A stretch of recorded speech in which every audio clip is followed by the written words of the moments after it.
പഞ്ചായത്തിൽ സ്വകാര്യ വ്യക്തിയുടെ വീടിന്റെ ചുറ്റുമതിൽ സാമൂഹ്യ വിരുദ്ധർ തകർത്തതായി പരാതി. പുത്തൻകുടി വീട്ടിൽ ഗീത സലീം കുമാറിന്റെ വീടിന്റെ ചുറ്റുമതിലാണ് തകർന്നത്. സംഭവത്തിൽ പെരുമ്പാവൂർ പോലീസ് കേസെടുത്ത് അന്വേഷണം ആരംഭിച്ചു. 5 അടിയോളം ഉയരമുള്ളതും 30 മീറ്ററോളം നീളം വരുന്നതുമായ ഒക്കൽ പുത്തൻകുടി വീട്ടിൽ ഗീത സലീം കുമാറിന്റെ വീടിന്റെ ചുറ്റുമതിലാണ് സാമൂഹ്യ വിരുദ്ധർ ചേർന്ന് തകർത്തത്. കഴിഞ്ഞ ശിവരാത്രി ദിവസം വീട്ടുകാർ എല്ലാവരും ബന്ധുവീട്ടിൽ പോയ സമയത്താണ് സംഭവം. മതിൽ പൊളിച്ചതിനെ തുടർന്ന് 2 ലക്ഷത്തിലധികം രൂപയുടെ നാശനഷ്ടം സംഭവിച്ചതായും എത്രയും വേഗം പ്രതികളെ പിടികൂടണമെന്നുമാണ് വീട്ടുകാരുടെ ആവശ്യം. ഞാൻ എൻ്റെ ഭാര്യയുടെ അച്ഛൻ മരിച്ചിട്ട് രാവിലെ എൻ്റെ വീട്ടിൽ നിന്ന് എല്ലാവരും കൂടിയായിട്ട് ചേർത്തല പോയേക്കായിരുന്നു.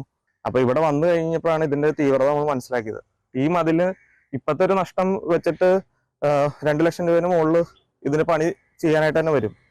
അപ്പൊ അതിന്റെ കോമ്പൻസേഷനും ഇത് ചെയ്ത ആൾക്കാരെയും നമുക്ക് കണ്ടുപിടിക്കുന്നതാണ് നമുക്ക് അഭ്യർത്ഥിക്കാനുള്ളത്. ഈ പ്രദേശത്ത് ഇതുപോലൊരു സംഭവം ആദ്യമാണെന്നും വഴിയുമായി ബന്ധപ്പെട്ട് ചില തർക്കങ്ങൾ ഉണ്ടായിരുന്നതായും അത് പറഞ്ഞു തീർത്തിട്ടുള്ളതാണെന്നും വാർഡ് മെമ്പർ അമൃത സജിൻ പറഞ്ഞു.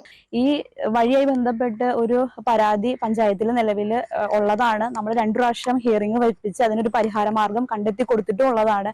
പക്ഷെ എന്തുകൊണ്ടാണോ ഇതിങ്ങനെ സംഭവിച്ചതെന്നുള്ളത് ഒരു ചോദ്യചിഹ്നം തന്നെയാണ്. ഇനി യാതൊരു കാരണവശാലും ഒരാൾക്കും ഇങ്ങനെ ഒരു ബുദ്ധിമുട്ട് വരാൻ പാടില്ല. സംഭവത്തിൽ പെരുമ്പാവൂർ പോലീസ് കേസെടുത്ത് അന്വേഷണം ആരംഭിച്ചിട്ടുണ്ട്. News bureau, Perumbavoor. Kopparambil Ayurvedic hospital and research centre. ഉഴിച്ചിൽ, lumbar spondylitis, cervical spondylitis, disc bulging കൊണ്ടുണ്ടാവുന്ന ബുദ്ധിമുട്ടുകൾ എന്നിവ ചികിത്സിക്കാൻ വിദഗ്ധരായ ഡോക്ടർമാർ. Kopparambil Ayurvedic hospital and research centre.